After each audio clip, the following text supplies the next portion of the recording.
Want to explore Woolly's world on the go? Let's get Amanda the Adventurer playing right on your phone. First things first, open up your mobile web browser. This works perfectly fine with Chrome, Safari, or really any browser you prefer. Next, type now.gg into the address bar and hit go.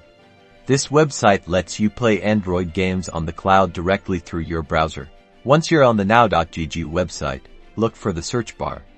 It's usually right at the top of the page. Type Amanda the Adventurer into the search bar and tap the search button. You should see Amanda the Adventurer appear in the search results. Find the game and look for a button that says something like Play in Browser or Play Now. Tap on it. Now, you'll see a loading screen. This might take a minute or two depending on your internet connection. Be patient, it's worth the wait. Now.gg might ask you to sign in or create an account. This is necessary to play the game. Choose your preferred method and follow the on-screen instructions. And that's it. Amanda the Adventurer should now be running directly in your browser. You can play the full game right on your phone. You're gonna be using the touchscreen as the controller to play Amanda the Adventurer.